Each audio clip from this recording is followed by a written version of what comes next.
Hello दोस्तों, अमन education YouTube channel पर आप सभी का हार्दिक स्वागत है। दोस्तों, हम पढ़ रहे हैं दिल्ली सल्तनत। इंडियन हिस्ट्री के अंदर हम दिल्ली सल्तनत पढ़ रहे हैं। दिल्ली सल्तनत का समय है 1206 से लेकर 1526 ईस्वी तक।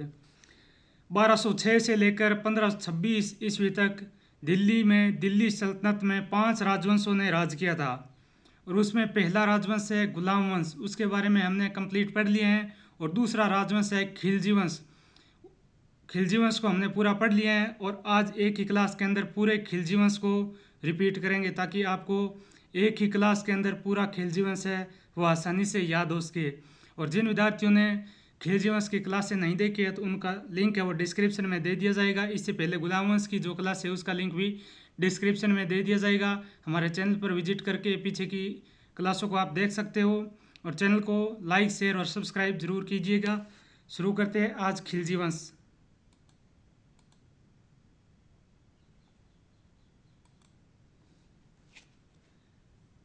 दिल्ली सल्तनत में 1206 से लेकर 1526 ईस्वी तक 5 राजवंशों ने राज किया था। उसमें पहला राजवंश है गुलाम वंश।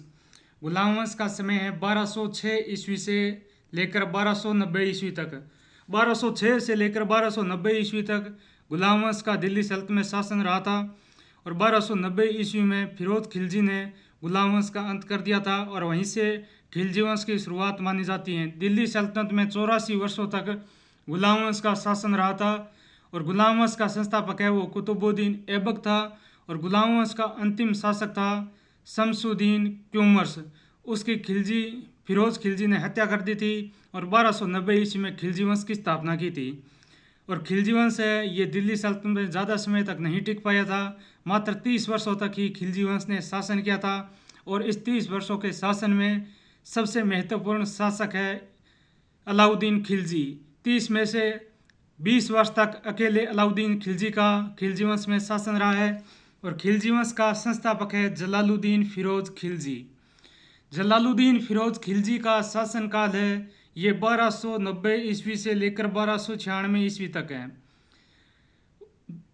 खिलजी वंश में जितने भी शासक हुए हैं पहले उन सभी शासकों के नाम और शासनकाल के बारे में जानेंगे और बाद में क्रम वाइज सभी शासकों के बारे में विस्तार से चर्चा करेंगे। तो दिल्ली सल्तनत में खिलजी वंश का प्रथम शासक और खिलजी वंश का संस्थापक जलालुद्दीन फिरोज खिलजी। इसका शासनकाल है 1290 ईस्वी से लेकर 1296 ईस्वी तक। उसके बाद में दूसरा शासक बनता है रुकनुद्दीन इब्राहिम शाह खिलजी। ये कुछ समय तक शासक बनता है जलालुद्दीन फिरोज खिलजी की मृत्यु के बाद में, लेकिन बाद में गद्दी पर है वो अलाउद्दीन खिलजी है वो अधिकार कर लेता है और रुकनुद्दीन इब्राहिम शाह खिलजी को सुल्तान के पद से हटा देता है। उसके बाद में तीसरा शासक है अलाउद्दीन खिलजी। अलाउद्दीन खिलजी का शासनकाल है 1296 से लेकर 1316 ईस्वी तक। दिल्ली सल्तनत में खिलजी वंश में सबसे लंबा शासनकाल अलाउद्दीन खिलजी का है। खिलजी वंश ने मात्र 30 वर्षों तक शासन किया था। उसमें अकेले अलाउद्दीन खिलजी का शासनकाल है ये 20 वर्ष तक रहा है, यानी अकेले अलाउद्दीन खिलजी ने खिलजी वंश में 20 वर्षों तक शासन किया था। और अलाउद्दीन खिलजी का शासनकाल है 1296 से लेकर 1316 ईस्वी तक। उसके बाद में आगे चौथे नंबर का शासक बनता है शिहाबुद्दीन उमर खिलजी। ये कुछ समय तक शासक बनता है, लेकिन इसके बाद में 1316 ईस्वी में ही कुतुबुद्दीन मुबारक शाह खिलजी ने हत्या कर दी थी। और उसके बाद में 5वें नंबर का खिलजी वंश का शासक बन गया था कुतुबुद्दीन मुबारक शाह खिलजी। ये अलाउद्दीन खिलजी के ही पुत्र थे दोनों। 5वें नंबर का शासक कुतुबुद्दीन मुबारक शाह खिलजी बन गया था और इसका शासनकाल है 1316 से लेकर 1320 ईस्वी तक। इसको बहुत ही अच्छा शासक माना जाता है कुतुबुद्दीन मुबारक शाह खिलजी को। इसने जनता पर जितने भी अत्याचार थे उनको बंद कर दिया था और सैनिकों के वेतन में भी बढ़ोतरी कर दी थी कुतुबुद्दीन मुबारक शाह खिलजी ने। और 1320 ईस्वी में खिलजी वंश का एक गुलाम है वो कुतुबुद्दीन मुबारक शाह खिलजी की हत्या कर देता है। और जो खिलजी वंश के वंशानुगत जो सुल्तान बन रहे थे उनका क्रम है वो यहाँ पर समाप्त हो जाता है। उसके बाद में खिलजी वंश का एक गुलाम है वो 6ठे नंबर का और खिलजी वंश का अंतिम शासक बनता है नासिरुद्दीन खुसरो शाह। खुसरो शाह है, ये सुल्तान बनने के बाद नासिरुद्दीन की उपाधि धारण करता है और ये मात्र 2-3 महीने तक दिल्ली सल्तनत का शासन रहा था। इसने अपने शासनकाल में जो खिलजी वंश के सरदार थे उनको उच्च पद से हटा दिया था और अपने परिवार के जो सदस्य थे उनको अपने शासनकाल में अपने दरबार में उच्च पदों पर तैनात कर दिया था। इससे खिलजी वंश के जो सरदार थे वो नाराज हो जाते हैं और एक सेनापति है कुतुबुद्दीन मुबारक शाह खिलजी का, वो नासिरुद्दीन खुसरो शाह की हत्या कर देता है और उसके बाद में तुगलक वंश की शुरुआत हो जाती है। खिलजी राजवंश है, ये तुर्कों की 64 शाखाओं में से ही एक शाखा मानी जाती है। खिलजी राजवंश है, ये तुर्कों की 64 शाखाओं में से ही एक शाखा मानी जाती है। सर्वप्रथम खिलजी जाति है, इसने अपना निवास स्थान है वो 4वीं शताब्दी में हेललमंद घाटी अफगानिस्तान में बनाया था और उस घाटी को खिलजी घाटी के नाम से भी जाना जाता है। खिलजी जाति है, इसने अपना सर्वप्रथम निवास स्थान है वो अफगानिस्तान में हेललमंद घाटी को बनाया था और उस घाटी को खिलजी घाटी के नाम से भी जाना जाता है। और खिलजी जाति है, ये भारत में अफगानिस्तान से आई थी और किसके साथ में आई थी, तो ये मोहम्मद गोरी के साथ में भारत में प्रवेश किया था। 1290 ईस्वी में जलालुद्दीन फिरोज खिलजी है, इसने शमसुद्दीन क्यूमर्स, ये गुलाम वंश का अंतिम शासक है शमसुद्दीन क्यूमर्स, इसकी फिरोज खिलजी ने हत्या कर दी थी और फिरोज खिलजी ने 1290 ईस्वी में सुल्तान बनने के बाद में जलालुद्दीन की उपाधि धारण की थी और इसलिए इसको जाना जाता है जलालुद्दीन फिरोज खिलजी के नाम से। और जलालुद्दीन फिरोज खिलजी ने गुलाम वंश का अंतिम शासक था शमसुद्दीन क्यूमर्स, उसकी हत्या कर दी और उसके बाद में 1290 ईस्वी में खिलजी वंश की स्थापना कर दी थी।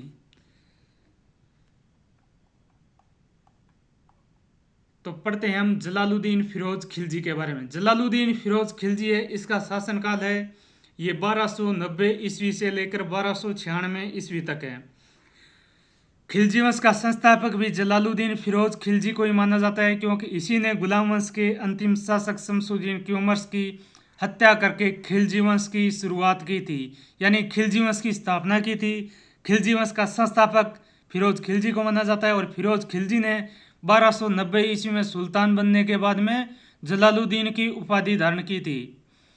और जलालुद्दीन फिरोज खिलजी है, ये खिलजी वंश से था और खिलजी वंश का इसको तुर्क माना जाता है। और गुलाम वंश का शासक है बलबन, उसके समय फिरोज खिलजी है ये एक सेनानायक के पद पर था, यानी गुलाम वंश के शासक बलबन के समय फिरोज खिलजी है ये एक सुल्तान था, सेनानायक था। और फिरोज खिलजी ने सुल्तान बनने के बाद में जलालुद्दीन की उपाधि धारण की थी, इसीलिए फिरोज खिलजी को जलालुद्दीन फिरोज खिलजी के नाम से जाना जाता है। और जलालुद्दीन फिरोज खिलजी है, इसने केकुबाद के समय राजनीति में प्रवेश किया था, यानी केकुबाद है गुलाम वंश का शमसुद्दीन क्यूमर से पहले का शासक, उसके समय राजनीति में भाग लेना शुरू कर दिया था फिरोज खिलजी ने। और केकुबाद का पुत्र है, उसकी हत्या करके खिलजी वंश की स्थापना की थी। केकुबाद के समय जलालुद्दीन फिरोज खिलजी है, इसको समाना का सूबेदार नियुक्त किया गया था। कहाँ का समाना का सूबेदार है, वो जलालुद्दीन फिरोज खिलजी को बनाया गया था। पहले इसे फिरोज खिलजी के नाम से जाना जाता था, इसलिए केकुबाद ने फिरोज खिलजी को समाना का सूबेदार नियुक्त किया था और साथ में एक पद और भी दिया था, वो है सर ए जहांदार, यानी शाही अंगरक्षक। अपना बॉडीगार्ड है वो भी फिरोज खिलजी को बना लिया था। और बाद में फिरोज खिलजी है ये धीरे धीरे जो गुलाम वंश की शक्तियाँ हैं उसका प्रयोग करना शुरू कर देता है। और केकुबाद के बाद में जैसे ही केकुबाद की लकवा होने से मृत्यु होती है, उसके बाद में शमसुद्दीन क्यूमर से वो शासक बन जाता है, लेकिन कुछ समय बाद ही शमसुद्दीन क्यूमर्स की ये फिरोज खिलजी है ये हत्या कर देता है और खिलजी वंश की स्थापना कर देता है। तो केकुबाद है, केकुबाद ने फिरोज खिलजी को समाना का सूबेदार और अपना शाही अंगरक्षक सर ए जहांदार नियुक्त किया था। शाही अंगरक्षक यानी अपना बॉडीगार्ड बनाया था। और जलालुद्दीन फिरोज खिलजी को केकुबाद ने एक उपाधि दी थी, वो उपाधि है शाइस्ता खां की। तो एग्जाम में क्वेश्चन पूछा जा सकता है जलालुद्दीन फिरोज खिलजी को शाइस्ता खां की उपाधि किसने प्रदान की थी, तो जलालुद्दीन फिरोज खिलजी को शाइस्ता खां की उपाधि है, ये गुलाम वंश के शासक केकुबाद ने प्रदान की थी। और 1290 ईस्वी में जलालुद्दीन फिरोज खिलजी है, इसने शमसुद्दीन क्यूमर्स की हत्या कर दी और केकुबाद द्वारा निर्मित किल्लोखोरी के महल में अपना राज्याभिषेक करवा लिया गया। जलालुद्दीन फिरोज खिलजी है, इसने 1290 ईस्वी में शमसुद्दीन क्यूमर्स की हत्या कर दी और जो केकुबाद द्वारा किल्लोखोरी का महल बनाया गया था उसमें अपना राज्याभिषेक करवा लिया। और जलालुद्दीन फिरोज खिलजी है, इसने अपनी राजधानी है वो भी किल्लोखोरी को ही बनाया था। जलालुद्दीन फिरोज खिलजी ने किल्लोखोरी में ही तो अपना राज्याभिषेक करवाया और किल्लोखोरी को ही अपनी सर्वप्रथम राजधानी बनाया था जलालुद्दीन फिरोज खिलजी ने। और किल्लोखोरी का महल है वो केकुबाद ने बनाया था। जलालुद्दीन फिरोज खिलजी है, इसने ए हस्तक्षेप की नीति को अपनाया था, यानी किसी के साथ में कोई हस्तक्षेप नहीं किया जाएगा, उसको स्वतंत्र रहने की इजाज़त दी जाएगी, बिना हस्तक्षेप के अपने साम्राज्य में रहने की अनुमति थी। इसलिए इसने ए हस्तक्षेप की नीति अपनाई थी। किसी से कोई ज़बरदस्ती जो भूमि कर लिया जाता था वो नहीं लिया जाता था और इसने बिना किसी हस्तक्षेप के जो इसके साम्राज्य में जो व्यक्ति निवास करते थे उनसे बिना हस्तक्षेप से, बिना गुंडागर्दी के कर वसूल किया जाता था और इसने ए हस्तक्षेप की नीति अपनाई थी। और जलालुद्दीन फिरोज खिलजी है, इसके समय जो 4000 मंगोल थे उसने इस्लाम धर्म स्वीकार कर लिया था। तो आपसे एग्जाम में पूछा जा सकता है, इंपॉर्टेंट क्वेश्चन बनता है यहाँ पर, किसके समय 4000 मंगोलों ने इस्लाम धर्म स्वीकार किया था? तो खिलजी वंश का कौन सा शासक है उसके समय 4000 मंगोल है उसने इस्लाम धर्म स्वीकार किया था? तो वो शासक है जलालुद्दीन फिरोज खिलजी, खिलजी वंश का संस्थापक। और उसके बाद में जो मुसलमान बने थे, जो मंगोल है वो मुसलमान बने थे, वो अपना निवास स्थान है दिल्ली के निकट मंगोलपुर को बनाया था। यानी जो मंगोल थे जिन्हें इस्लाम धर्म स्वीकार किया था, 4000 मंगोलों ने इस्लाम धर्म स्वीकार करने के बाद में अपना निवास स्थान है वो मंगोलपुर है, यह दिल्ली के निकट है, इसको अपना सर्वप्रथम निवास स्थान है बनाया था। और 1290 ईस्वी में जलालुद्दीन फिरोज खिलजी है, इसने रणथंभौर पर आक्रमण किया था। रणथंभौर सवाई माधोपुर राजस्थान, वहाँ पर जलालुद्दीन फिरोज खिलजी ने 1290 ईस्वी में प्रथम आक्रमण किया था, खिलजी वंश का प्रथम आक्रमण। और उस समय रणथंभौर के शासक थे हमीरदेव चौहान। हमीरदेव चौहान थे वहाँ के शासक। तो जलालुद्दीन फिरोज खिलजी है, ये हमीरदेव को नहीं हरा पाया था, काफ़ी समय घेराबंदी रखी थी रणथंभौर दुर्ग के चारों तरफ। जो जलालुद्दीन फिरोज खिलजी की जो सैनिक थे वो अंत में रणथंभौर को विजित नहीं कर पा रहे थे, तब वो उस सेना ने जलालुद्दीन फिरोज खिलजी को दिल्ली लौटने के लिए कहा। तब जलालुद्दीन फिरोज खिलजी ने कहा कि मैं रणथंभौर जैसे 100 दुर्गों को एक मुसलमान के बाल के बराबर भी नहीं समझता हूँ। उसने उसी में कमी निकाल दी, दुर्ग में ही कमी निकाल दी और कह दिया जलालुद्दीन फिरोज खिलजी है, इसने कहा कि रणथंभौर जैसे 100 दुर्ग है उसको मैं मुसलमान के एक बाल के बराबर भी नहीं समझता हूँ, एक बाल के बराबर भी अहमियत नहीं देता हूँ, क्योंकि वो रणथंभौर को विजित नहीं कर पाया था, इसलिए उसने ऐसा कथन कहा है। और ऐसे कमेंट है ये आपसे एग्जाम में पूछे जा सकते हैं, तो इन कमेंटों को ध्यान से पढ़िए और याद रखिए। 1292 ईस्वी में जलालुद्दीन फिरोज खिलजी के समय मंगोलों के नेता थे अब्दुल्ला खां, उसके नेतृत्व में मंगोलों ने अब्दुल्ला खां के नेतृत्व में आक्रमण किया था। और इसी समय एक और आक्रमण हुआ था, वो हुआ था उल्लुग खां के नेतृत्व में। और 1292 ईस्वी में जलालुद्दीन फिरोज खिलजी है, इसने मंडोर पर विजय प्राप्त की थी। और 1292 ईस्वी में भिलासा यानी मालवा पर विजय प्राप्त की थी, 1292 ईस्वी में जलालुद्दीन फिरोज खिलजी ने। और जलालुद्दीन फिरोज खिलजी है, इसने मालवा विजय से खुश होकर जो अलाउद्दीन खिलजी है अपना भतीजा, उसको पहले कड़ा और मानिकपुर की जो जागीरदारी सौंपी गई थी उसके साथ साथ में उसे अवध का भी सूबेदार है वो अलाउद्दीन खिलजी को जलालुद्दीन फिरोज खिलजी ने नियुक्त कर दिया था। और यह विजय है, इसके लिए अलाउद्दीन खिलजी को भेजा गया था। अलाउद्दीन खिलजी और जलालुद्दीन फिरोज खिलजी की यह प्रथम विजय थी। और इसमें जलालुद्दीन फिरोज खिलजी है वो इस विजय से खुश होकर अपने भतीजे अलाउद्दीन खिलजी को कड़ा और मानिकपुर के साथ साथ में अवध का भी सूबेदार बना देता है। कड़ा और मानिकपुर का सूबेदार है वो पहले से नियुक्त किया हुआ था। और इस विजय से खुश होकर जलालुद्दीन फिरोज खिलजी ने अलाउद्दीन खिलजी को अवध का सूबेदार नियुक्त कर दिया।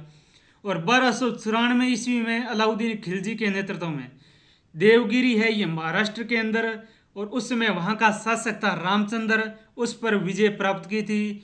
और किसके नेतृत्व में विजय प्राप्त की थी?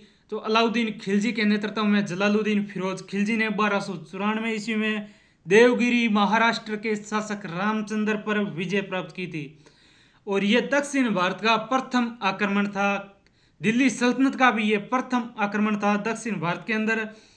और 1296 ईस्वी में कड़ा मानिकपुर बुलाकर अलाउद्दीन खिलजी है इसने जलालुद्दीन फिरोज खिलजी की हत्या कर दी थी। हत्या करने का कारण क्या है?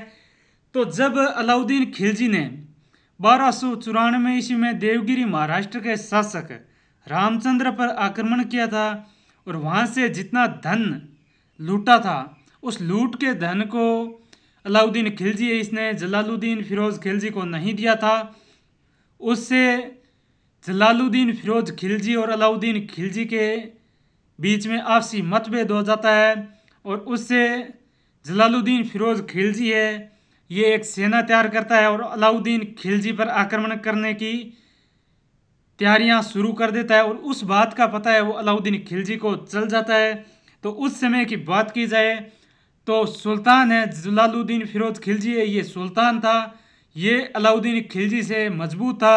तो अलाउद्दीन खिलजी उस समय जलालुद्दीन फिरोज खिलजी का सामना नहीं कर सकता था, क्योंकि अलाउद्दीन खिलजी है नहीं तो इसके पास में ज़्यादा सेना थी। ये जलालुद्दीन फिरोज खिलजी से कमज़ोर था। तो अलाउद्दीन खिलजी है ये एक योजना बनाता है और योजना में अंत में सफल भी हो जाता है। तो 1296 ईस्वी में अलाउद्दीन खिलजी है ये जलालुद्दीन फिरोज खिलजी को कड़ा मणिपुर बुलाता है आपसी समझौते के लिए।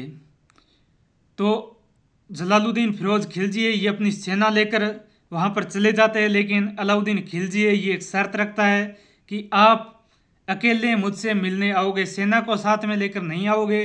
तो जलालुद्दीन फिरोज खिलजी है उसने अपने भतीजे अलाउद्दीन खिलजी पर भरोसा कर लिया था और बाद में जलालुद्दीन फिरोज खिलजी है ये अलाउद्दीन खिलजी से मिलने के लिए चले जाते हैं। लेकिन जब अलाउद्दीन खिलजी अपने अंकल और अपने ससुर जलालुद्दीन फिरोज खिलजी के गले मिलते समय उसकी हत्या कर देता है। और उसके बाद में जलालुद्दीन फिरोज खिलजी के शासन का 1296 ईस्वी में अंत हो जाता है। आगे शासक बनता है जलालुद्दीन फिरोज खिलजी का पुत्र कुछ समय के लिए। जलालुद्दीन फिरोज खिलजी है इसका अलाउद्दीन खिलजी ये भतीजा था और अलाउद्दीन खिलजी के जलालुद्दीन फिरोज खिलजी ये दामाद थे, क्योंकि अलाउद्दीन खिलजी ने जलालुद्दीन फिरोज खिलजी की पुत्री के साथ में विवाह किया था। उसके बाद में दूसरे नंबर का शासक बन जाता है कुछ समय के लिए रुकनुद्दीन इब्राहिम साहेब 1296 ईस्वी में जलालुद्दीन फिरोज खिलजी की मृत्यु के बाद में। और जलालुद्दीन फिरोज खिलजी की मृत्यु के बाद में उसकी जो विधवा है वो अपने छोटे पुत्र कदर खां को रुकनुद्दीन इब्राहिम साहेब के साथ रुकनुद्दीन इब्राहिम साहेब के नाम से शासक यानी सुल्तान बना देती है। और उससे जो जलालुद्दीन फिरोज खिलजी का जो बड़ा पुत्र है अरकली खां वो नाराज हो जाता है और अरकली खां और रुकनुद्दीन इब्राहिम साहेब के बीच में आपसी मतभेद है वो शुरू हो जाता है। और उस मतभेद का फायदा उठाता है अलाउद्दीन खिलजी। अलाउद्दीन खिलजी है ये रुकनुद्दीन इब्राहिम साहेब पे आक्रमण करता है 1296 ईस्वी के अंदर ही। और तीसरे नंबर का खिलजी वंश का सबसे मजबूत शासक बन जाता है अलाउद्दीन खिलजी। अलाउद्दीन खिलजी है ये खिलजी वंश का इम्पोर्टेंट शासक है और अलाउद्दीन खिलजी की वजह से ही पूरे भारत में तबाह मच गई थी। तो अलाउद्दीन खिलजी है इसको आपको बहुत ही अच्छी तरीके से याद करना है। अलाउद्दीन खिलजी है, इसने अपने साम्राज्य का विस्तार है वो पूरे भारत में कर लिया था। तो अलाउद्दीन खिलजी है, इसका खिलजी वंश में जो 30 वर्ष का शासन है उसमें से अलाउद्दीन खिलजी अकेले का शासन है 20 वर्ष तक। यानी अलाउद्दीन खिलजी का शासन काल है 1296 से लेकर 1316 ईस्वी तक। तो अलाउद्दीन खिलजी है, ये एक इम्पोर्टेंट शासक है, इसको आप ध्यान से पढ़ लीजिए। और जिन विद्यार्थियों ने इससे पहले की खिलजी वंश की जो अलग अलग पार्ट वाइज क्लासें हैं उनको देखा है, तो उन विद्यार्थियों को आज की क्लास में बहुत ही फायदा मिलने वाला है। उन विद्यार्थियों के खिलजी वंश है वो आज बहुत ही गहराई के साथ में याद हो जाएगा। और जिन विद्यार्थियों ने खिलजी वंश की पहले की क्लासें नहीं देखी है तो उसका लिंक है वो डिस्क्रिप्शन में दे दिया जाएगा, वहाँ पर जाके आप हमारे चैनल पर विजिट करके पीछे की क्लासों को देख सकते हो। हमारे चैनल पर प्ले लिस्ट है वो अलग से गुलाम वंश खिलजी वंश की बनी हुई है, वहाँ पर आपको नंबर वाइज टॉपिक वाइज क्लासें मिल जाएगी और विस्तार से आप देख सकते हो। आपको ये सभी क्लासें ये बिल्कुल फ्री में प्रदान करवाई जा रही है। और इतना कुछ करते हुए आप भी हमारे लिए कुछ तो कर ही सकते हो, इसलिए आप हमारे चैनल को सब्सक्राइब, लाइक और नोटिफिकेशन ऑन कर लीजिए ताकि जो भी नेक्स्ट वीडियो उसका नोटिफिकेशन आपको मिल सके। और ज़्यादा से ज़्यादा अपने दोस्तों में क्लास को शेयर कीजिए ताकि आपको और आपके दोस्तों को भी बिल्कुल फ्री में फ़ायदा मिल सके। तो अलाउद्दीन खिलजी है, इसको आगे हम विस्तार से पढ़ते हैं। अलाउद्दीन खिलजी का जन्म है ये अलग अलग जगह माना जाता है। कुछ किताबों के अंदर तो हरियाणा के अंदर अलाउद्दीन खिलजी का जन्म माना गया है, लेकिन अलाउद्दीन खिलजी का जन्म है ये 1266 या 67 ईस्वी में बंगाल बांग्लादेश में हुआ था, ऐसा माना जाता है। अलाउद्दीन खिलजी के पिता का नाम है वो शिहाबुद्दीन मसूद खिलजी था। और शिहाबुद्दीन मसूद खिलजी है ये जलालुद्दीन फिरोज खिलजी के भाई थे और इनकी बचपन में ही मृत्यु हो गई थी। और अलाउद्दीन खिलजी का पालन पोषण है वो इनके अंकल जलालुद्दीन फिरोज खिलजी ने ही किया था, इसलिए अलाउद्दीन खिलजी है ये आगे जलालुद्दीन फिरोज खिलजी की हत्या करके खिलजी वंश का तीसरे नंबर का महत्वपूर्ण शासक बन जाता है अलाउद्दीन खिलजी। अलाउद्दीन खिलजी है, इसके पिता का नाम शिहाबुद्दीन मसूद खिलजी था और शिहाबुद्दीन मसूद खिलजी है ये अलाउद्दीन खिलजी के पिता थे। और शिहाबुद्दीन फिरोज खिलजी है ये जलालुद्दीन फिरोज खिलजी के भाई थे। यानी जलालुद्दीन फिरोज खिलजी का अलाउद्दीन खिलजी ये भतीजा था और बाद में अलाउद्दीन खिलजी है ये जलालुद्दीन फिरोज खिलजी की एक पुत्री के साथ में विवाह करता है, इसलिए अलाउद्दीन खिलजी का दामाद भी जलालुद्दीन फिरोज खिलजी बन जाता है। और अलाउद्दीन खिलजी का जो बचपन में नाम था वो था अली या अली गुरसफ। अलाउद्दीन खिलजी को बचपन में अली या अली गुरसफ के नाम से बुलाते थे यानी जानते थे। और उसके बाद में अलाउद्दीन खिलजी की उपाधि है यह भी जलालुद्दीन खिलजी ने ही दी थी अलाउद्दीन खिलजी को, यानी अली या अली गुरसफ को।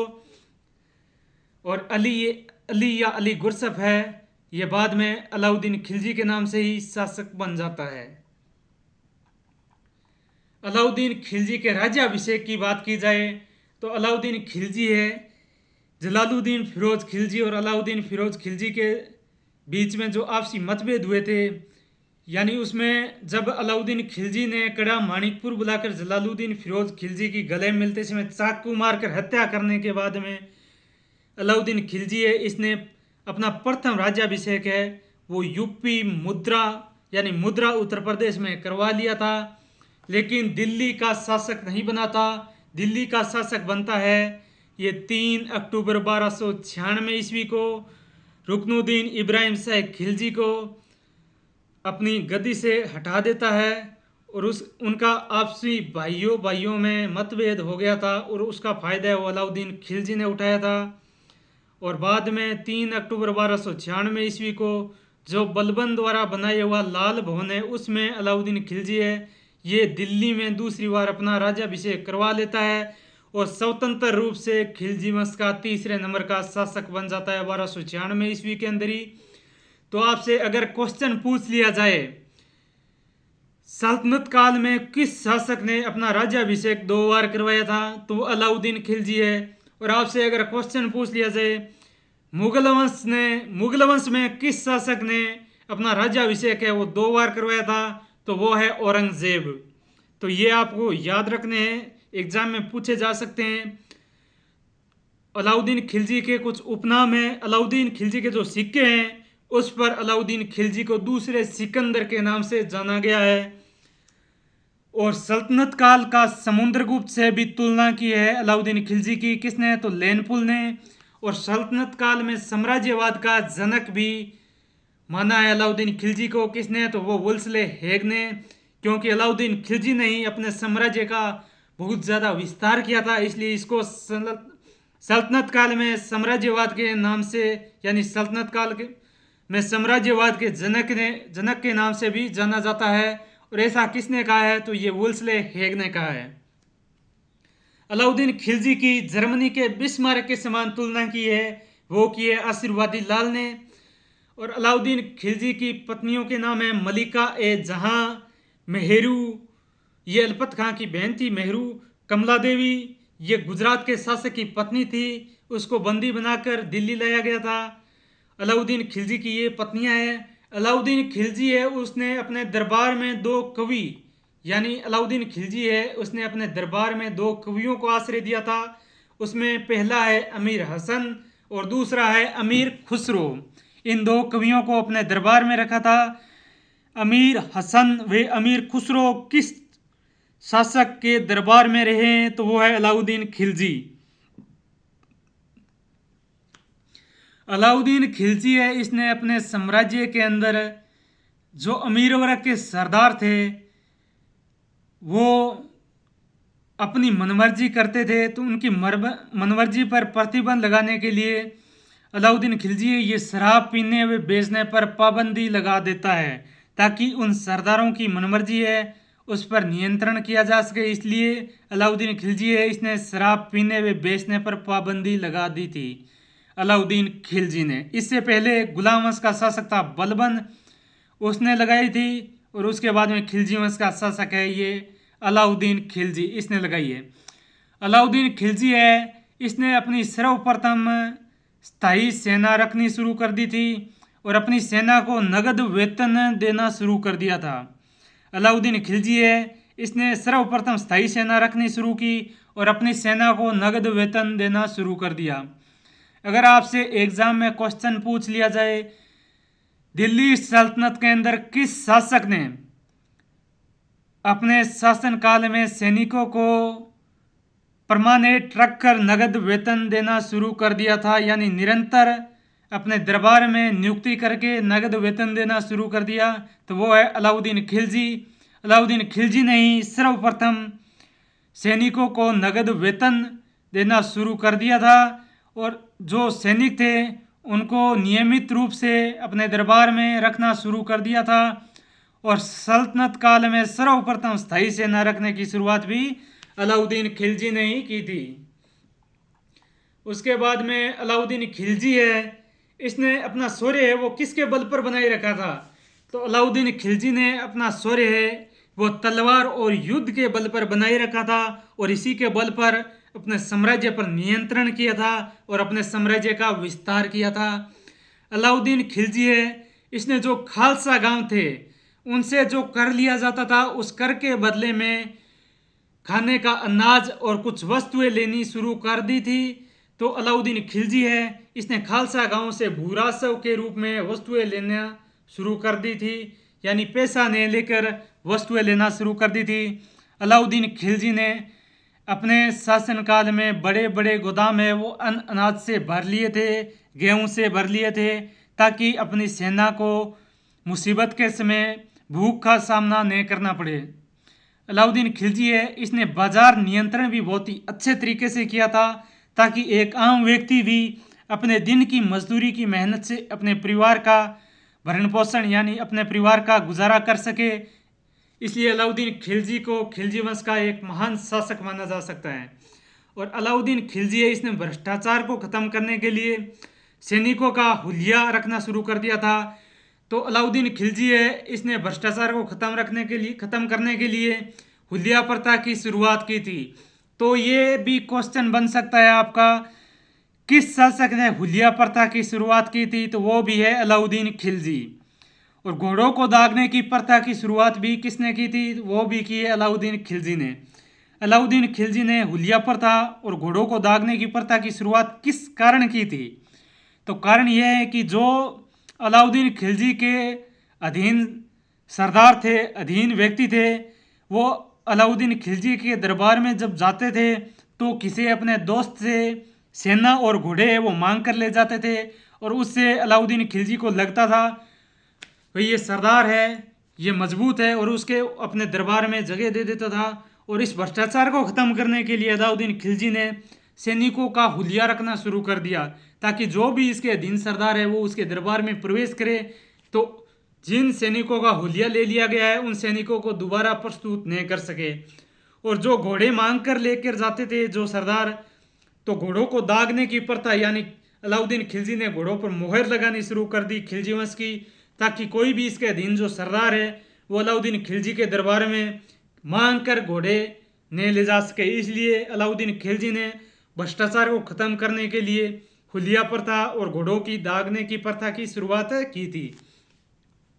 और 1304 ईस्वी में सीरी को अपनी राजधानी बनाया था। अलाउद्दीन खिलजी है, इसने मंगोलों के आक्रमणों से सुरक्षा के लिए दिल्ली को छोड़कर सीरी को अपनी राजधानी बनाया था। सीरी के महल का भी निर्माण करवाया था। और अलाउद्दीन खिलजी है, अलाउद्दीन खिलजी ने अपने साम्राज्य को मजबूत करने के लिए, अपनी सेना को नगद वेतन देने के लिए, जो इसके साम्राज्य के जो व्यक्ति थे, यानी जो कर्षक थे, इनके साम्राज्य में रहने वाले व्यक्ति थे, उन पर कर है वो 1/3 से बढ़ाकर 1/2 कर दिया था। और अलाउद्दीन खिलजी के समय जो भूमि का मापन है वो विश्वों में होता था।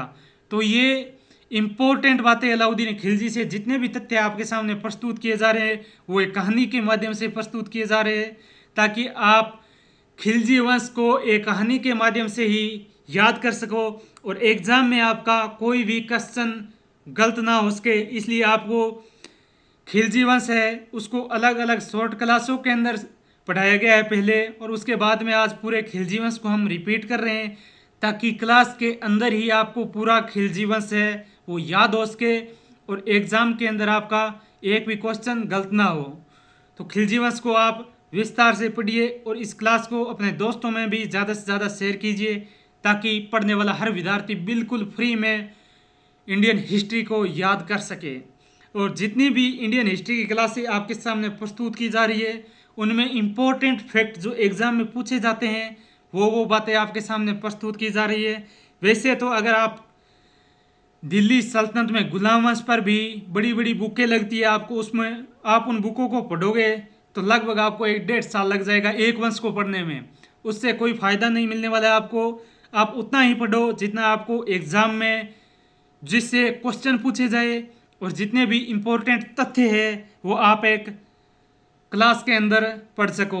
तो आपके सामने जितने भी इम्पोर्टेंट फैक्ट है वो आपके सामने प्रस्तुत किए जा रहे हैं, तो आप क्लास को बहुत ही ध्यान के साथ में विस्तार से पढ़िए, ताकि पूरा खिलजी वंश आपको दिल्ली सल्तनत में समझ में आ सके। तो अलाउद्दीन खिलजी है, इसने अपने साम्राज्य में विश्वों भूमि का मापन है वो विश्वों में करना शुरू कर दिया था। उसके बाद में आगे हम पढ़ेंगे अलाउद्दीन खिलजी का बाजार नियंत्रण। अलाउद्दीन खिलजी है, इसने किस प्रकार बाजार पर नियंत्रण किया था, यानी बाजार में जो भ्रष्टाचार होते थे उस पर कंट्रोल किया था। उसके बारे में हम विस्तार से चर्चा करेंगे। आपको साथ साथ में नोट नहीं करना है क्लास को। जैसे ही क्लास कंप्लीट होगी उसके बाद में आपके इस पूरी क्लास को नोट कर सकते हो और याद कर सकते हो। अगर आपको इस क्लास की पीडीएफ चाहिए तो आप कमेंट कर दीजिए, आपको हमारे टेलीग्राम ग्रुप पर पीडीएफ है वो प्रोवाइड करवा दी जाएगी, और आप हमारे टेलीग्राम ग्रुप को ज्वाइन कर लीजिए, उसका लिंक है वो डिस्क्रिप्शन में दे दिया जाएगा। और फेसबुक ग्रुप है उसको भी ज्वाइन कर लीजिए, उसका लिंक भी डिस्क्रिप्शन में दे दिया जाएगा। तो अलाउद्दीन खिलजी है, इसने अपने शासनकाल में एक नए पद की शुरुआत की थी, और उस पद की शुरुआत है वो बाजार पर नियंत्रण करने के लिए, यानी बाजार में एक दफ्तर बनाया गया था और उस दफ्तर में एक व्यक्ति को परमानेंट बिठाने के लिए एक नए पद की शुरुआत की थी, ताकि वो व्यक्ति बाजार में व्यापारियों को परामर्श दे सके और बाजार पर नियंत्रण कर सके।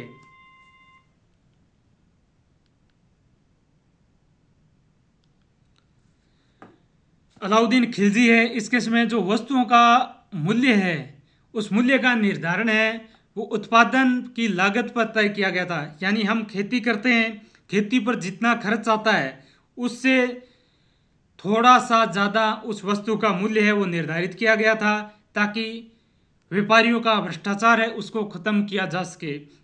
तो आपसे अगर एग्ज़ाम में क्वेश्चन पूछ लिया जाए, खिलजी वंश में दिल्ली सल्तनत में बाजार नियंत्रण करने के लिए किस शासक ने उत्पादन लागत पर वस्तुओं का मूल्य निर्धारित किया था, तो वो है अलाउद्दीन खिलजी। अलाउद्दीन खिलजी के जो प्रथम अधिकारी थे वो थे सराय अदल। सराय अदल है, ये एक न्याय अधिकारी थे। यानी ये जनता के जो भी आपसी मतभेद होते थे उनका न्याय किया जाता था। और अलाउद्दीन खिलजी के समय जो दोषी व्यक्ति थे उनको कठोर दंड भी दिया जाता था। उसके बाद दूसरा है ब्रीद ए मंडी, ये बाजार निरीक्षक का पद है। उसके बाद में तीसरा है सेहना ए मंडी, ये बाजार का अध्यक्ष होता था, यानी बाजार का अध्यक्षक। और चौथा है दीवान ए रियासत, यानी बाजार का नियंत्रणक।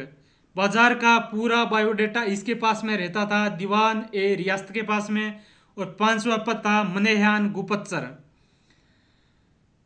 गुपतचर है, ये जितने भी अलाउद्दीन खिलजी के साम्राज्य में जितने भी कोई व्यक्ति अगर दोषी रूप से जनता को लूटता है या कोई दोष करता है तो उसका सूचना है वो अलाउद्दीन खिलजी को दे दी जाती थी, और उस व्यक्ति को कठोर दंड है वो अलाउद्दीन खिलजी के समय दिया जाता था।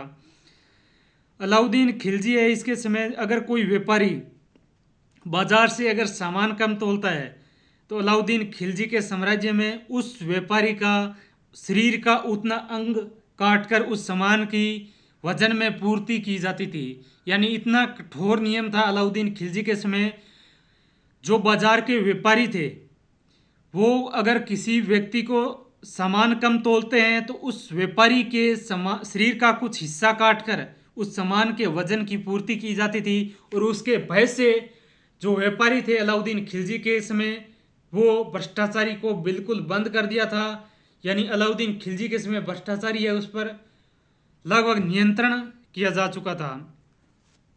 और अलाउद्दीन खिलजी के दरबार में जो व्यक्ति थे, जो व्यापारी थे, उनको अलाउद्दीन खिलजी के एक नए पद की शुरुआत की थी, वो है साहना ए मंडी। यानी ये बाजार का अध्यक्ष होता था, इससे परमिट लेना होता था।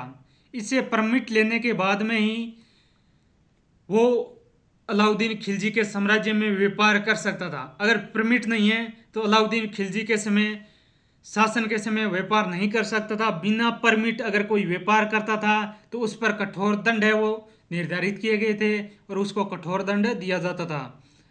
अलाउद्दीन खिलजी के समय अगर एक नॉर्मल सैनिक है या कोई आम व्यक्ति है वो भी अपने दिन की मेहनत मजदूरी से अपने परिवार का पालन पोषण कर सकता था। इतना अच्छा नियंत्रण किया था अलाउद्दीन खिलजी ने।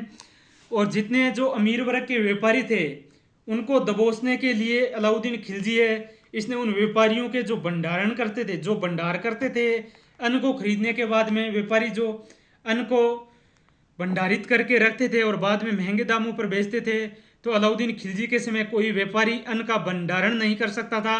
भंडारण सिर्फ अलाउद्दीन खिलजी करता था, ताकि मुसीबत के समय अपने साम्राज्य की जनता का पालन पोषण है वो बेहतर तरीके से कर सके।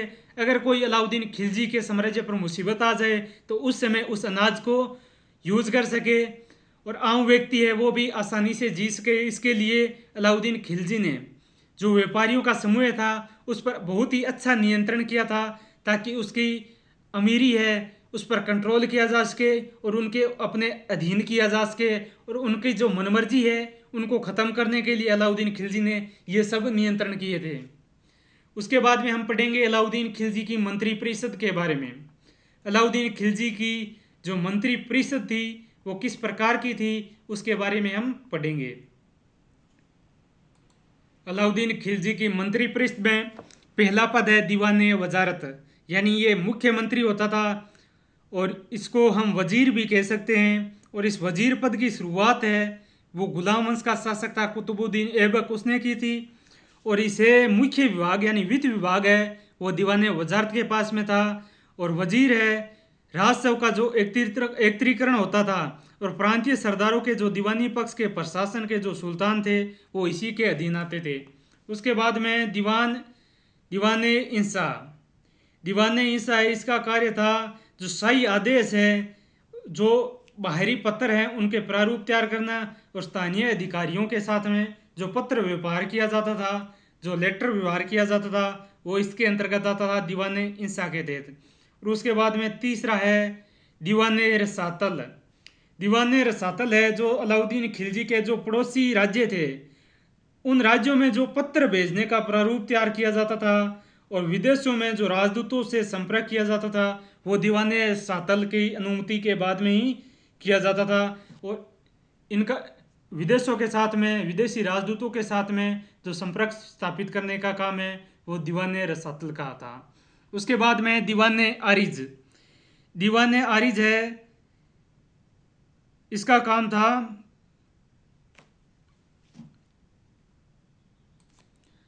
दीवाने आरिज है, इसका काम था सेना, ये सैन्य मंत्री था, सेना की भर्ती करना, यानी नए सैनिकों को अलाउद्दीन खिलजी के दरबार में जो सैनिक थे, जो नए सैनिकों की भर्ती करने का काम था, उन सैनिकों को वेतन देना और सेना के जो हुलिये तैयार किए जाते थे और जो सैनिकों की नामावली तैयार की जाती थी वो काम था दीवाने आरिज का, यानी ये सेना का मंत्री था दीवाने आरिज।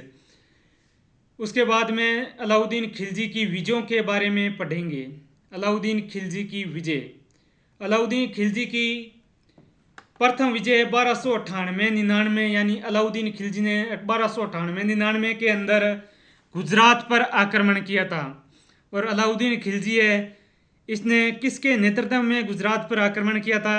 तो अलाउद्दीन खिलजी के दो सेनापति थे, नुसरत खां व उलू खां, उनके नेतृत्व में गुजरात पर आक्रमण किया था।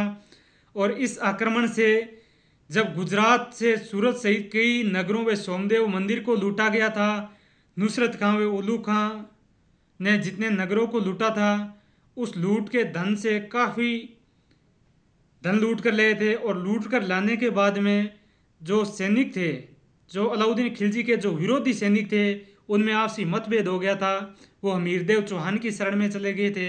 उसके बाद में ही अलाउद्दीन खिलजी है ये रणथंभौर पर आक्रमण करता है। लेकिन अब हम पढ़ रहे हैं गुजरात पर आक्रमण। गुजरात का शासक था उसमें रायकरण बघेला। रायकरण बघेला की पुत्री थी देवल। देवल को लेकर रामचंद्र है, ये देवगिरी महाराष्ट्र के पास है, शरण ली थी। रामचंद्र है, ये देवगिरी महाराष्ट्र का शासक था, उसकी शरण में चली गई थी रायकरण बघेला। रायकरण बघेला है, ये अलाउद्दीन खिलजी की सेना का ज़्यादा समय सामना नहीं कर पाए थे। और उसके बाद में रायकरण बघेला है, ये युद्ध के मैदान से भाग जाते हैं और अपनी पुत्री को साथ में लेकर जो महाराष्ट्र का शासक है, देवगिरी महाराष्ट्र का शासक रामचंद्र, उसके पास में चले गए थे रायकरण बघेला।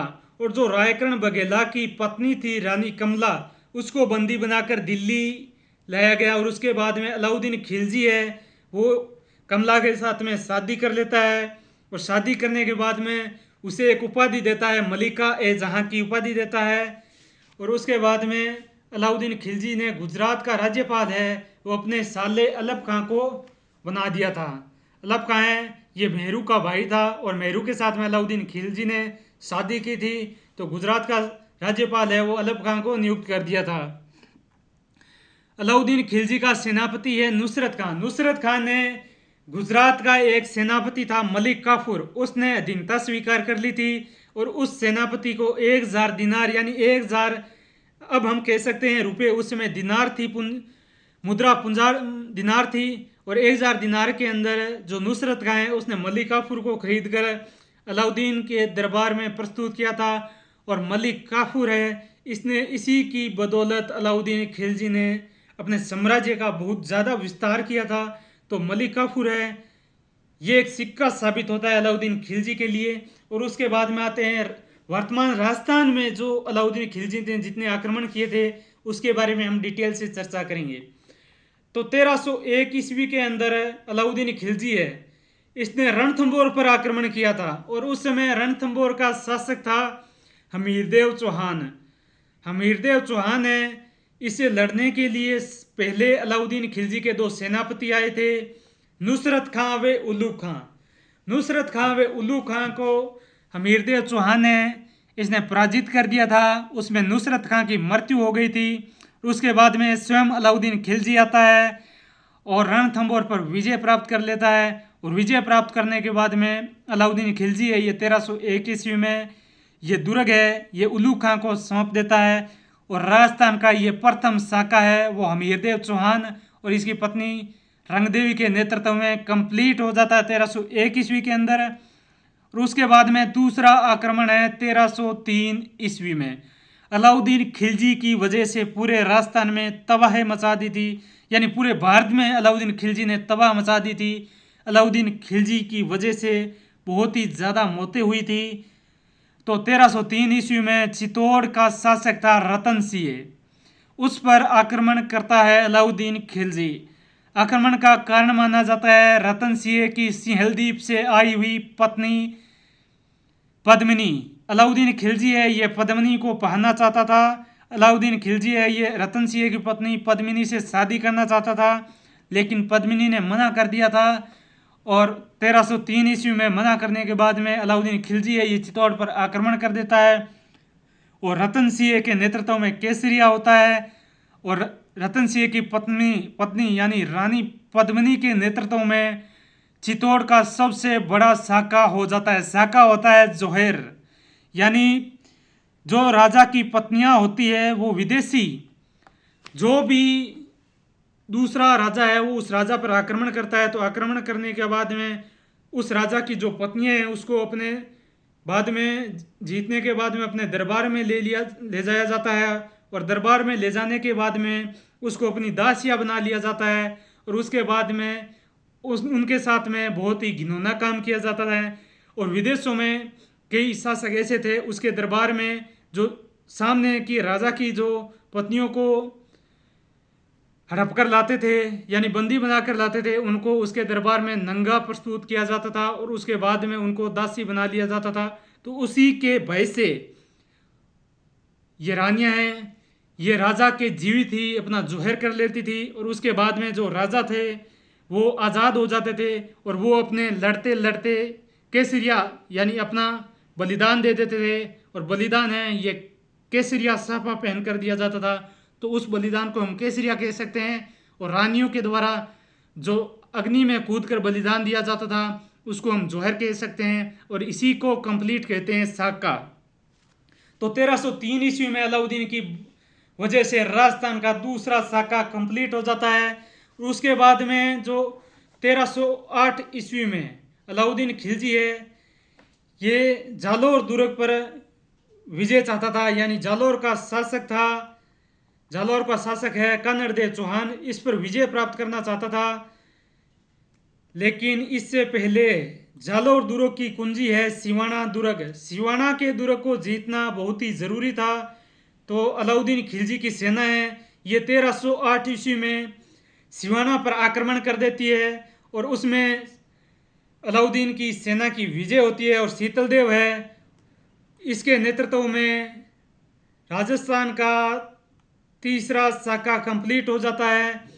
और 1309 ईस्वी में 1309 नहीं 1311-12 ईस्वी में अलाउद्दीन की सेना है ये जालोर पर आक्रमण करती है, यानी सिवाना दुर्ग पर विजय प्राप्त करने के बाद में 1311-12 ईस्वी में जालोर पर आक्रमण करती है। आक्रमण करने का कारण माना जाता है जब गुजरात अभियान पर अलाउद्दीन खिलजी की सेना जा रही थी तो उस समय कानड़देव चौहान है इसने अलाउद्दीन खिलजी की सेना को जाने से रोका था, यानी अपने साम्राज्य से जाने के लिए रास्ता नहीं दिया था। तब अलाउद्दीन खिलजी है इसने कानड़देव चौहान पर आक्रमण किया है और कानड़देव चौहान है इसमें हार हो जाती है और राजस्थान का ये चौथा शाखा कंप्लीट हो जाता है जालोर के शासक कानड़देव सोनगरा के नेतृत्व में। उसके बाद में मालवा विजय अलाउद्दीन है इसकी मालवा विजय है 1305 ईस्वी के अंदर। 1305 ईस्वी में मालवा को विजय किया था अलाउद्दीन खिलजी ने। अलाउद्दीन खिलजी है इसने मुल्तान का सूबेदार था आइन उल मुल्क। कौन था? आइन उल मुल्क। आइन उल मुल्क को मालवा पर आक्रमण करने के लिए भेजा था और इसने मालवा पर आक्रमण किया और मालवा का शासक था मेलक देव। उसमें मेलक देव की हार हो गई और मेलक देव का एक सेनापति था अर्नंद कोका। अर्नंद कोका है वो यहाँ मारा गया था। उसके बाद में जो ये मालवा पर आक्रमण करने के बाद में जो मालवा का शासक है मेलक देव, उसकी हार होने के बाद में इसके साम्राज्य से बहुत ही लूट की जाती है, यानी बहुत ही धन को लूटा जाता है। और मुल्तान का जो सूबेदार है आइन उल मुल्क, वो इस लूट के सामान को अलाउद्दीन खिलजी को सौंप देता है। उसके बाद में आगे नेक्स्ट आक्रमण है देवगिरी आक्रमण। देवगिरी महाराष्ट्र के अंदर है और कारण है क्योंकि देवगिरी का शासक है रामचंद्र। इसने गुजरात के शासक रायकरण बघेला को शरण दी थी, इसलिए ये 1307-8 ईस्वी में अलाउद्दीन खिलजी है इसने देवगिरी महाराष्ट्र पर वापस आक्रमण कर दिया है। अलाउद्दीन खिलजी ने मलिक काफूर को देवगिरी पर आक्रमण करने के लिए भेजा है, यानी मलिक काफूर है इसको नुसरत का है। इसने गुजरात से खरीदा था 1000 दिनार के अंदर।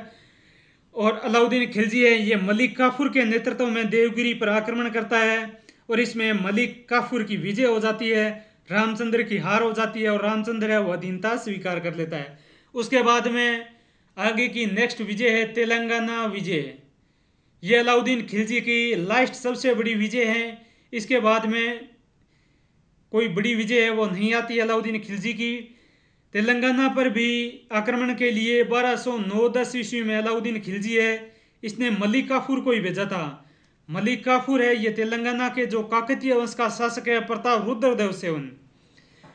प्रताप रुद्रदेव सेन के खिलाफ है वो मलिक काफूर को भेजा था। मलिक काफूर है ये आक्रमण करता है और प्रताप रुद्र सेन है वो सामना नहीं कर पाता है मलिक काफूर का और अपनी अधीनता स्वीकार करने के लिए प्रताप रुद्रदेव सेन है ये अपनी एक सोने की मूर्ति बनाकर और उसके गले में जंजीर डालकर मलिक काफूर के पास में भेजता है और आत्मसमर्पण कर लेता है। और उसके बाद में जो प्रताप रुद्रदेव सेन है ये कोहिनूर का हीरा भी मलिक काफूर को सौंप देता है। प्रसिद्ध हीरा कोहिनूर का यह भी मलिक काफूर को सौंप देता है। उसके बाद में आती है पांड्यों की पर विजय। 1311 में पांड्यों पर विजय।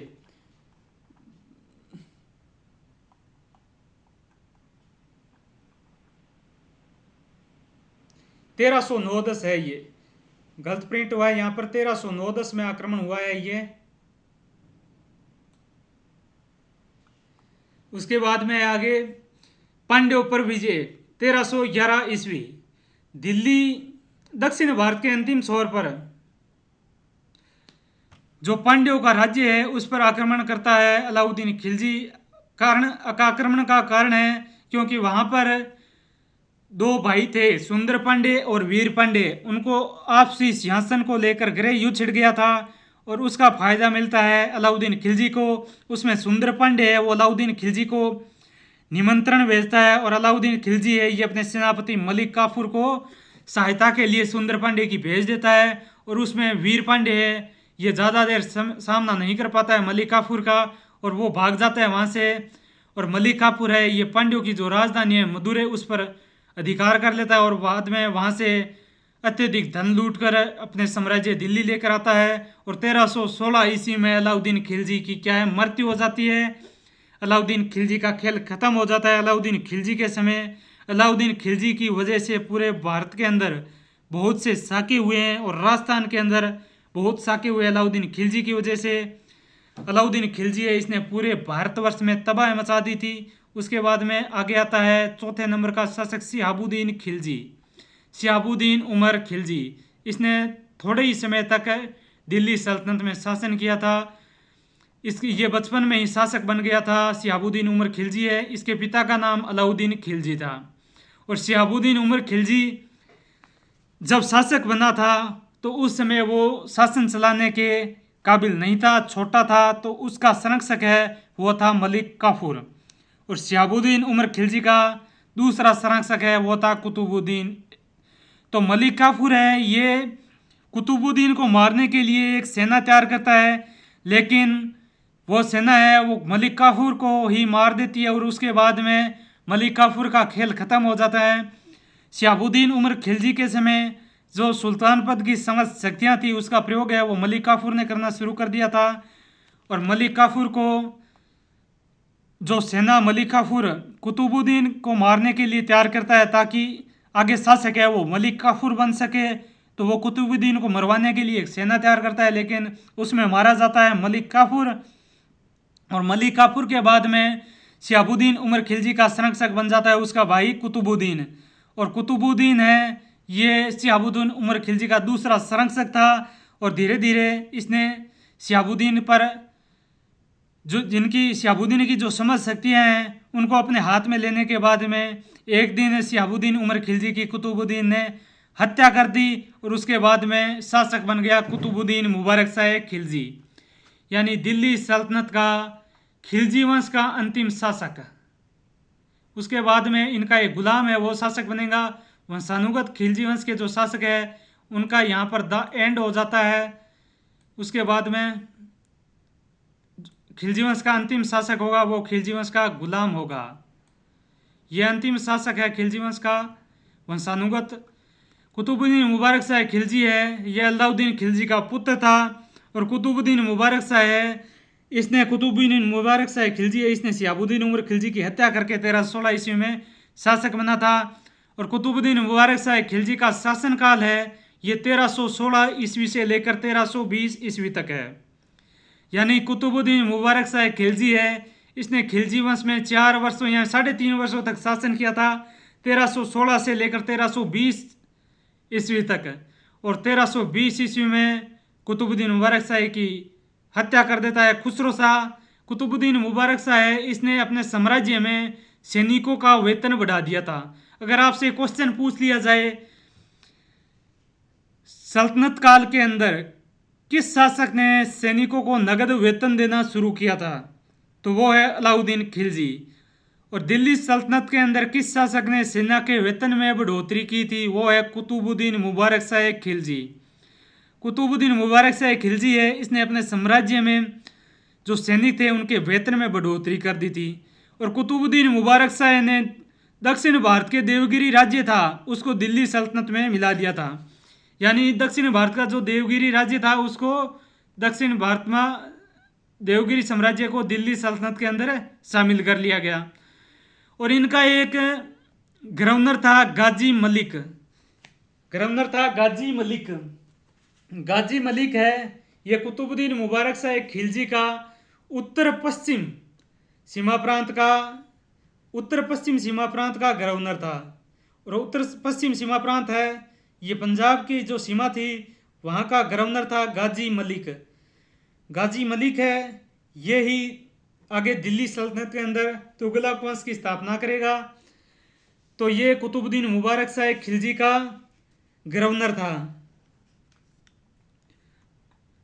और कुतुबुद्दीन मुबारक शाह खिलजी ने अलाउद्दीन खिलजी द्वारा बंदी बनाए हुए जो व्यक्ति थे उन लोगों की ज़मीनें वो वापस दे दी थी और उन व्यक्तियों को भी छोड़ दिया था। यानी जिन व्यक्तियों ने अलाउद्दीन खिलजी को कर नहीं दिया था उनको आज़ाद कर दिया था अलाउद्दीन खिलजी ने। खुसरो खां है ये कुतुबुद्दीन मुबारक शाह खिलजी का सहयोगी था। खुसरो खां है ये एक हिंदू था इसने मुस्लिम धर्म है वो स्वीकार किया था, यानी मुस्लिम धर्म है वो अपना लिया था खुसरो खां ने। और ये खिलजी वंश का एक गुलाम था। 1305 ईस्वी ने इसने मुस्लिम धर्म है वो स्वीकार कर लिया था। पहले ये एक हिंदू था और उसके बाद में ये खिलजी वंश का यानी अलाउद्दीन खिलजी का एक गुलाम बन जाता है। और ये गुलाम ही आगे नया वंश शुरुआत कर देता है वो है तुगलक वंश। खुसरो खां की हत्या करके गाजी मलिक है वो करता है तुगलक वंश की शुरुआत है वो गाजी मलिक करता है। लेकिन खुसरो खां है ये हत्या कर देता है कुतुबुद्दीन मुबारक शाह की और 6 नंबर का शासक बन जाता है नासिरुद्दीन खुसरो शाह। इसने दिल्ली सल्तनत के अंदर ज़्यादा समय तक शासन नहीं किया था। ये 1320 ईस्वी में ही शासक बना था और 1320 ईस्वी में इसके शासन का अंत हो गया था। खुसरो शाह ये नासिरुद्दीन की उपाधि धारण करके नासिरुद्दीन खुसरो शाह के नाम से शासक बना था और ये अलाउद्दीन खिलजी का गुलाम था। और नासिरुद्दीन खुसरो शाह ये कुतुबुद्दीन मुबारक शाह खिलजी की हत्या करके शासक बना था। यानी इसने कुतुबुद्दीन मुबारक शाह खिलजी की हत्या कर दी थी। उसके बाद में दिल्ली सल्तनत में खिलजी वंश का 6ठे नंबर का यानी अंतिम शासक है खुसरो शाह। ये नासिरुद्दीन की उपाधि धारण करके नासिरुद्दीन खुसरो शाह के नाम से 1320 ईस्वी में खिलजी वंश का अंतिम शासक बनता है। और खुसरो शाह है, इसने अपने साम्राज्य के अंदर यानी सुल्तान बनने के अंदर जो खिलजी वंश के सरदार थे उनको उच्च पदों पर तैनात थे उनकी हत्या कर दी थी और उनको पद से हटा दिया था। और अपने परिवार के जो लोग थे उनको उच्च पदों पर तैनात कर दिया था और धीरे धीरे अपनी शक्तियों का प्रयोग करना शुरू कर दिया था। तब जो दिल्ली सल्तनत में खिलजी वंश के जो अमीर वर्ग के व्यक्ति थे वो नासिरुद्दीन खुसरो शाह नाराज हो गए थे और नाराजगी का फायदा उठाया है गाजी मलिक ने। गाजी मलिक है उन सरदारों के सहयोग से नासिरुद्दीन खुसरो शाह पर आक्रमण करता है, लेकिन नासिरुद्दीन खुसरो शाह है वो मारा जाता है और उसके बाद में तुगलक वंश की शुरुआत हो जाती है। नासिरुद्दीन खुसरो शाह है, इसका गुरु था एक सूफी संत निजामुद्दीन औलिया। उसको खुसरो शाह इसने काफ़ी धन दिया था अपने साम्राज्य से। उससे भी जो दिल्ली सल्तनत के सरदार है वो नाराज हो जाते हैं और उसके बाद में गाजी मलिक और अमीर वर्ग के जो सरदार है वो मिलकर कुतुबुद्दीन मुबारक शाह खिलजी के बीच में 5 सितंबर 1320 ईस्वी को युद्ध हुआ और उसमें खुसरो शाह मारा गया। खुसरो शाह की मृत्यु हो जाती है और उसके बाद में शासक बन जाता है आगे गाजी मलिक है, ये गयासुद्दीन तुगलक के नाम से शासक बन जाता है। और ये युद्ध है ये नासिरुद्दीन खुसरो शाह के बीच में हुआ था। गलत टाइप किया है यहाँ पर। गाजी मलिक और नासिरुद्दीन खुसरो शाह के बीच में ये 5 सितंबर 1320 ईस्वी को युद्ध हुआ था और इसमें खुसरो शाह है उसको मार दिया गया था। और उसके बाद में 8 सितंबर 1320 ईस्वी को जो ये गाजी मलिक है ये सीरी के महल में अपना राज्याभिषेक करवा लेता है और आगे खिलजी वंश का अंत हो जाता है और तुगलक वंश की शुरुआत हो जाती है। गयासुद्दीन तुगलक की उपाधि धारण करके दिल्ली में तुगलक वंश की स्थापना कर देता है गाजी मलिक। आज की क्लास में इतना ही। आज की क्लास में हमने पूरे खिलजी वंश को एक ही क्लास के अंदर रिपीट किया है। जिन विद्यार्थियों ने पहले की क्लास से नहीं देखी उसका लिंक है वो डिस्क्रिप्शन में दे दिया जाएगा।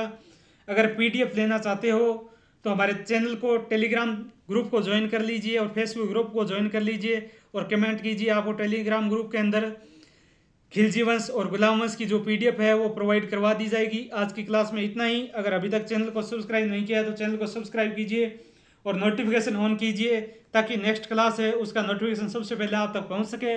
आज की क्लास में इतना ही। जय हिंद, जय भारत।